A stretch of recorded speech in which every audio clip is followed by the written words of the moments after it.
correspondente de guerra, seu informe sobre o mundo. Depois do bombardeamento de diversos navios civis e da morte de inúmeras pessoas, o Brasil toma partido na Segunda Guerra Mundial. Nos juntamos às forças inglesas, americanas e soviéticas e enviamos nossos homens, filhos da nossa pátria, para lutar pela liberdade em solo italiano. A Força Aérea Brasileira, comandada pelo gaúcho Nero Moura, fez história nos céus da Itália. Em terra, os pracinhas enfrentaram seus primeiros combates, enquanto se identificavam cada vez mais com o povo italiano. Última notícia desta edição. Não perca, logo após o intervalo, o terceiro episódio da série Por Mais Terras que Eu Percorra.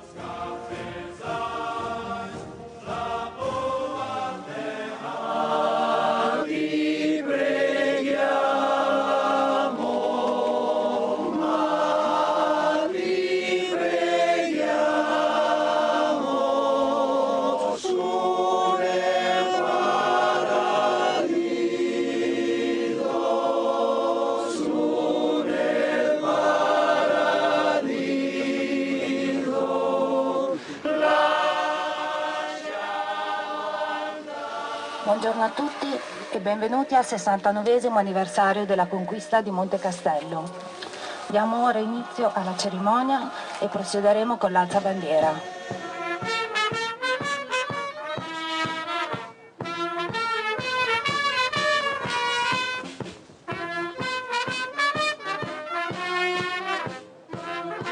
In nome di questa amicizia e di questa profonda gratitudine siamo orgogliosi e fieri che il governo brasiliano abbia voluto ricordare questo momento fondamentale per la nostra storia gaggese e nazionale, erigendo proprio qui, in questo luogo, teatro di guerra, di morte, di sofferenza, ma anche auspicio di libertà, questo importante monumento a ricordo del nostro reciproco legame che rimarrà vivo per sempre. Vuole essere un'intersezione tra la vita e la morte, tra il sacrificio di quei giovani soldati, ma anche, come dicevo, l'auspicio della libertà, la libertà di cui possiamo godere oggi.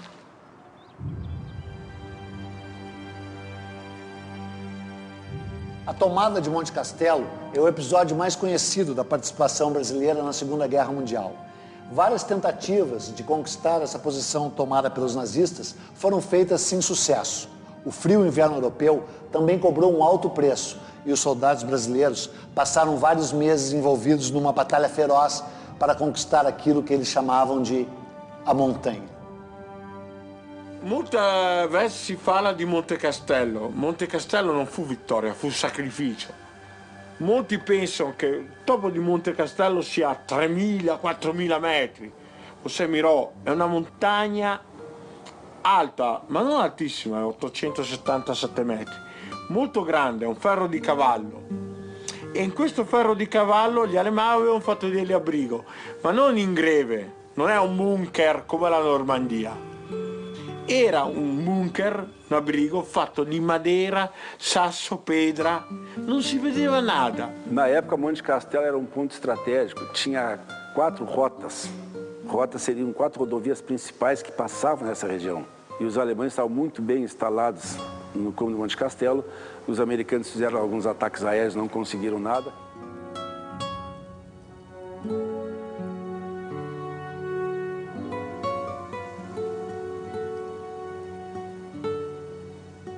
Na guerra, a vantagem está sempre do lado daquele que se encontra na posição mais alta e na defensiva.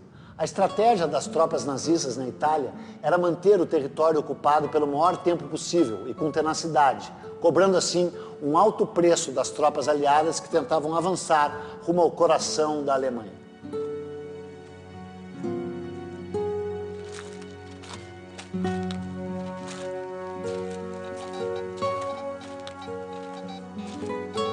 Bom, aqui eu estou sentado na beira de uma fortificação alemã no cume do Monte Castello.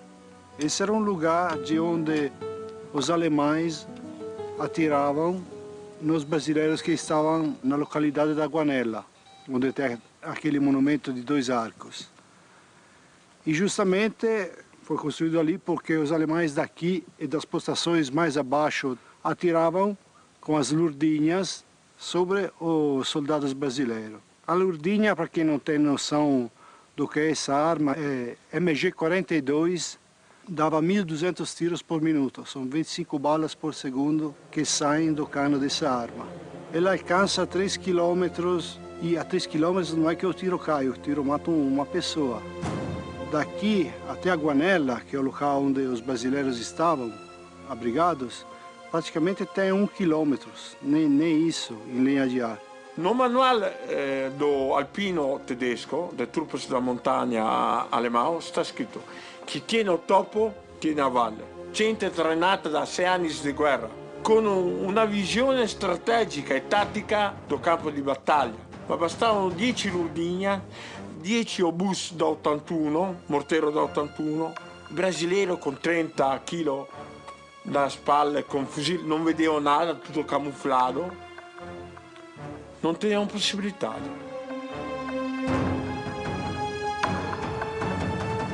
Em Monte Castelo, eles estavam lá em cima há meses ali, não conseguiam tomar aquele ali. Porque os alemães estavam enraizados lá. E lá a gente viu as fumacinhas lá no meio da montanha, né? Aquela fumacinha ali é o inimigo, ali é o inimigo. Barbaridade, é o inimigo lá na frente. Monte Castelo era um morro alto e para baixo daquela coisa lá, o terreno era aberto, não tinha árvore para tudo safar. O inverno também mandou contra nós, chuva, neve, lama, e está exposto a eles. Tá? A gente estava exposto a eles. Mataram gente lá de montão. Aqui os brasileiros chegaram nessa área em novembro de 44 e no final de novembro eles começaram os ataques. Nos ataques a Monte Castelo, inicialmente houve operação de norte-americanos e brasileiros, que foi um ataque montado por norte-americanos, com 2 ataques com insucesso. Depois parece ter 2 ou 3 ataques nossos, que também não tiveram sucesso. Nós estávamos com uma frente para aqui de 18 quilômetros com a nossa tropa e tinha um ataque de 2 quilômetros. Então, os nossos recursos para aquele ataque eram insuficientes face à possibilidade de defesa.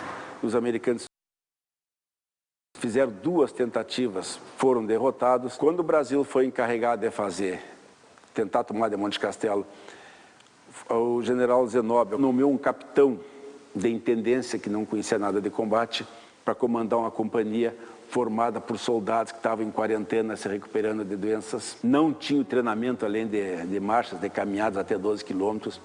Não conhecia o armamento. Non arrivarono no primo 3 attacco perto Monte Castelo. No primo 500 metri erano già morti. Hoje em dia, quem chega vê todas essas árvores que na época tinham sido retiradas para ter uma visão muito clara do que acontecia aqui embaixo. Todos falam que era a Baixada da Morte, porque aquele é uma grama sem nenhum tipo de reparo, minada ainda por cima pelos alemães. E os brasileiros tinham que sair dessa trincheira que tinham e correr uns 400-500 metros, sem possibilidade nenhuma de se abrigar atrás de alguma coisa. O que era para ser uma batalha fácil e rápida, acabou se revelando uma conquista difícil e que só se concretizou à custa de muito sacrifício.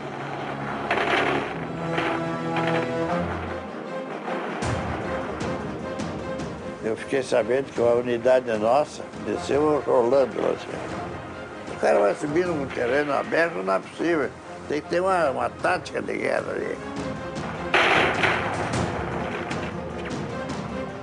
Depois, mais um ataque, aquele mais sangrento que se teve aqui, que foi o de 12 de dezembro de 44. Os brasileiros estavam tentando flanquear o morro. Era molta nebbia, quindi non fu i bersagli acquisiti. Mancò ricognizione tattica. Alla battaglia un plotone si infiltrò in mezzo alle case. Alemão lasciarono passare e matarono i 17 eroi della battaglia. E 17 morti ficarono nella neve per 2 mesi. Furono incontrati in febbraio, congelati, con mine che Alemão posero no corpo. E quella fu una tragedia. Fu il 12 dicembre veramente una sconfitta. O Brasil foi derrotado em Guanella, foi derrotado em Abetaia, tudo devido à falta de preparo dos nossos soldados.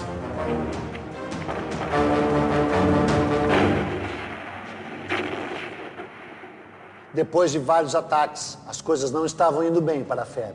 Monte Castelo permanecia sob domínio alemão. E quando a vitória não vem, a responsabilidade pesa nos ombros do comandante. A pressão era tanta que o general Mascarenhas de Moraes chegou a pensar em entregar o seu cargo. Os norte-americanos pediram 24 horas para dar resposta por escrito dos argumentos sobre o porquê daquela insucesso do ataque de 12 de dezembro. Inclusive, tinha sido questionado se o Brasil tinha condições de continuar a guerra ou não. O próprio general Mascarenhas de Moraes pensou em pedir exoneração. Alguns oficiais que simpatizavam com o general Zenóbio teriam conduzido algumas ideias para afastá-lo dessa situação. E o Cordeiro de Farias, que conversando com ele, disse não. Você não vai pedir exoneração. E o Mascarenhas de Moraes, não, nós vamos continuar.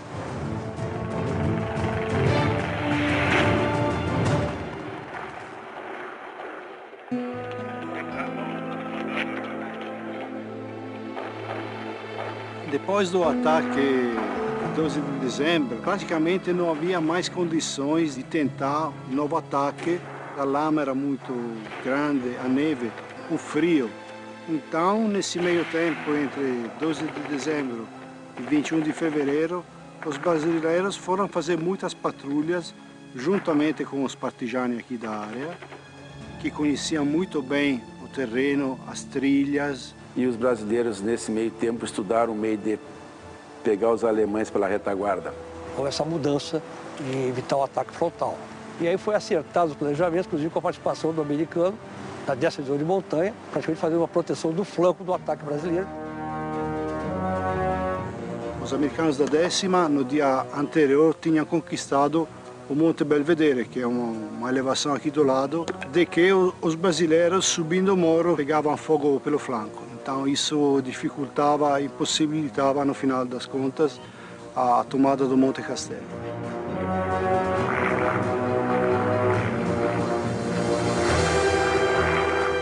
A FAB atuou ajudando a artilharia e a infantaria, bombardeando com bombas incendiárias.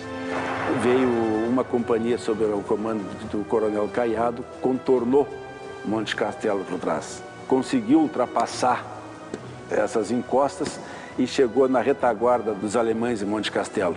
Quando veio o ataque frontal, o brasileiro estava do outro lado.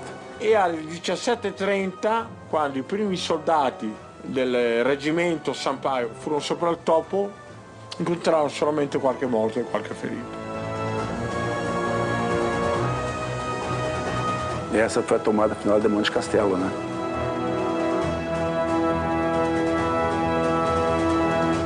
E ali é o lugar onde a FEB sofreu mais que em qualquer outro.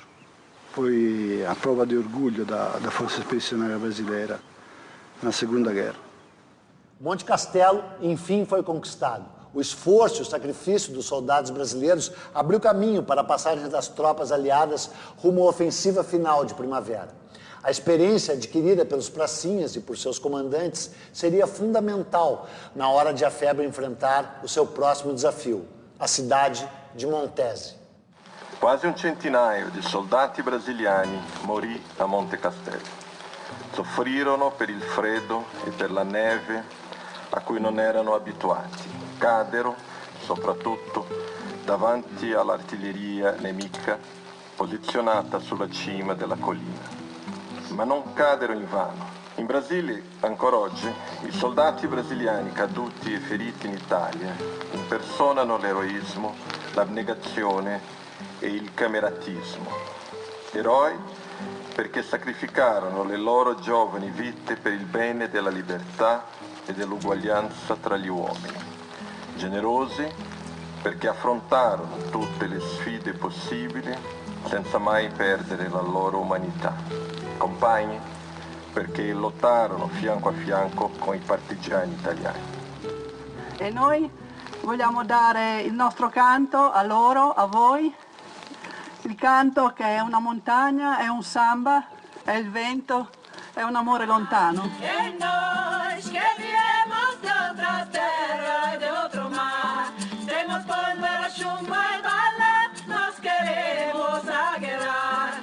Tenemos polvere, chumba y bala, nos queremos aguerrar. Que me enseñó a nadar.